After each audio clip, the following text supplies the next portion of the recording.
Ils vont me regarder et ils vont se moquer. D'autres, ils vont m'appeler Michael Jackson, d'autres Aude Javel.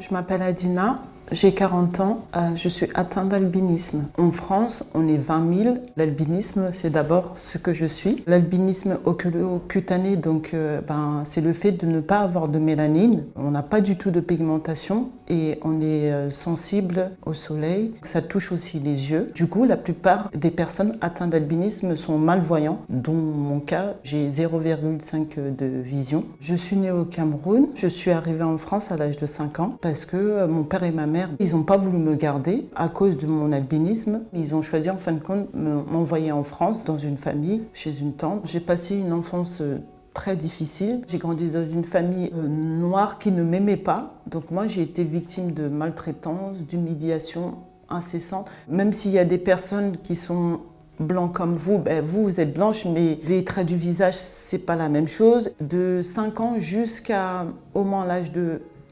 14-15 ans, moi, j'ai pas eu en fin de compte d'amour, ni des explications vraiment de qui j'étais.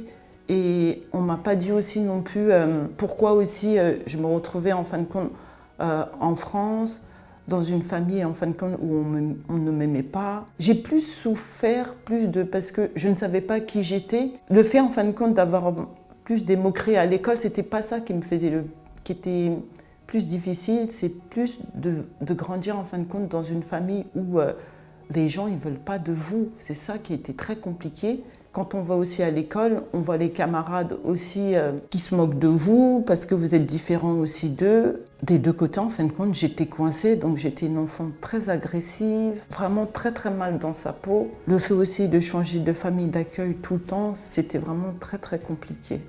Vraiment, ouais. Ce qui est le plus difficile, c'est plus les adultes, en fin de compte. Surtout les femmes, elles sont très méchantes. Elles regardent très très mal. Malgré tout la vie difficile que j'ai eue, j'ai quand même été mariée, j'ai eu des enfants. Mais même ça, en fin de compte, même le fait d'avoir des enfants, même mes enfants, ils souffrent de ce que je suis parce que les gens, qu'on monte dans le métro, dans le train, dans le bus, ils regardent mal. Des fois, les enfants ou les ados, ils vont être ensemble, ils vont me regarder et ils vont se moquer. D'autres, ils vont m'appeler Michael Jackson, d'autres Aude Javel. Des fois, il y a même des enfants, par exemple, qui sont accompagnés avec leurs parents, qui vont se moquer. Mais les parents, ils vont même pas les ressaisir. En fin de compte, des adultes, ils devraient apprendre le respect, même apprendre même la tolérance. Mais les gens, ils me regardent des fois comme si je sortais d'une autre planète. Ils se moquent. Et même mes enfants, des fois, ils sont étonnés parce qu'ils disent « Mais maman, je comprends pas pourquoi les gens, ils regardent comme ça. Pourtant, moi, je te trouve normal. » La société d'aujourd'hui, franchement, c'est très compliqué. Encore ça, vous voyez, ça, j'ai passé le cap.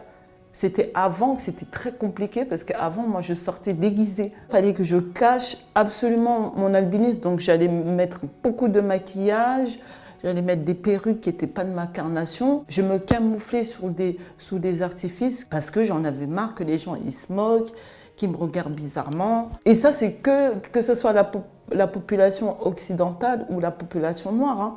La population noire, ça c'est encore pire, parce que la population noire, elle sait que je suis africaine, ils savent que je suis noire aussi quand même, mais eux, ils me regardent comme si j'étais une pestiférée. Je vais m'asseoir par exemple dans le métro, s'il y a par exemple une dame noire qui est assise en face de moi ou à côté, elle va se lever, elle va changer de place. Ça, c'est des choses que moi-même j'ai vues et que mes enfants, ils ont vues. Mais c'est grave quand même. Voyez. Les gens, ils sont très intolérants, surtout les adultes. Hein, Après, les enfants, je leur en veux pas parce qu'ils sont aussi à l'image de ce que leurs parents sont, mais la société d'aujourd'hui, elle est sans pitié. Donc si on va regarder que le jugement des gens, je vais jamais sortir de chez moi. Ça, c'est pas possible parce que moi, je vis pas pour les gens. Moi. On est dans un monde aujourd'hui où le physique compte beaucoup.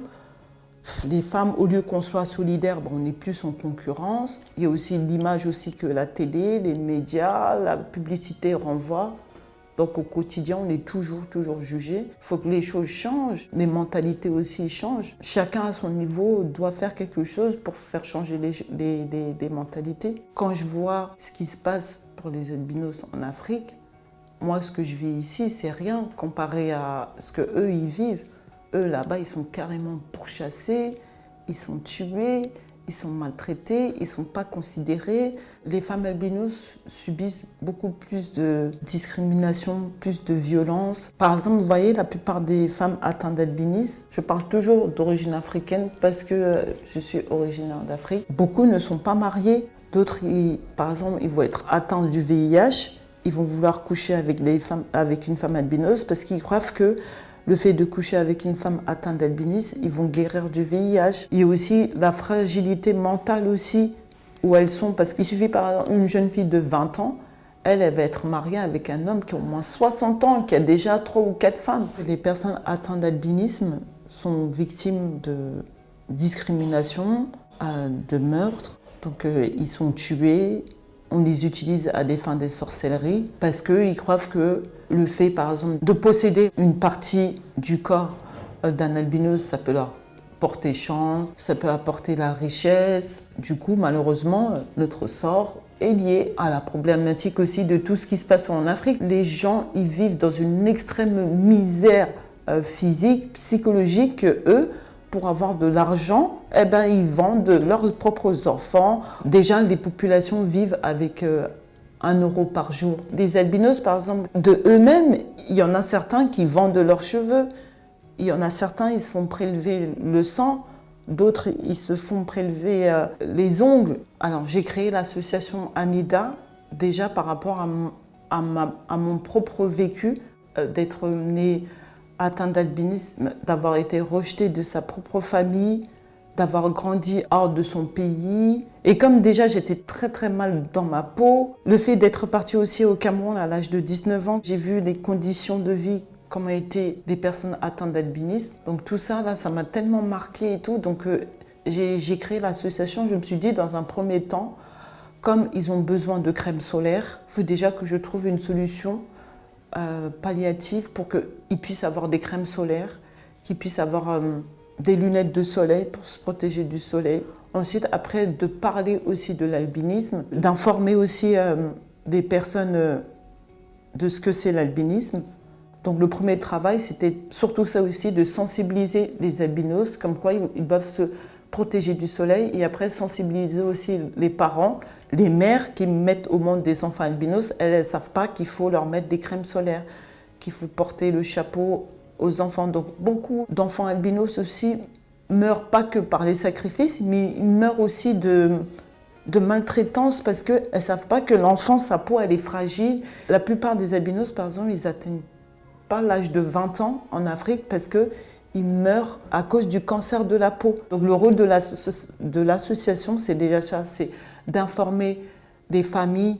Aujourd'hui, je peux le dire, grâce à ce que je suis aujourd'hui, le fait d'être atteinte d'albinisme, ça m'apporte beaucoup parce que c'est grâce à ça maintenant que j'arrive à gagner ma vie.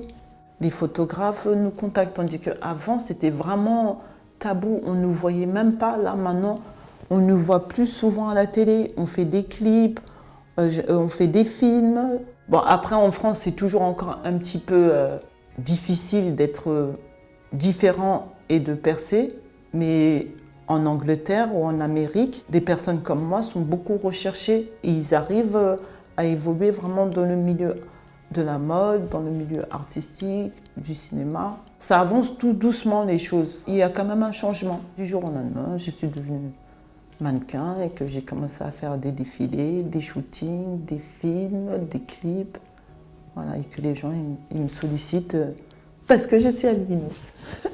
L'albinisme n'est pas une tare, car je suis la preuve. On peut venir du fond, vraiment du très bas, et remonter vers le haut. On est des personnes à part entière. C'est pas parce qu'on est atteint d'albinisme qu'on n'est pas capable de réussir, d'avoir une vie de famille, de vivre comme tout le monde. Si vous êtes atteint d'albinisme et que vous regardez cette vidéo, moi je vous demande déjà, la première des choses, de vous accepter tel que vous êtes, de ne pas vous rejeter. À partir du moment déjà qu'on est en phase avec soi-même, le reste, ça va venir tout seul.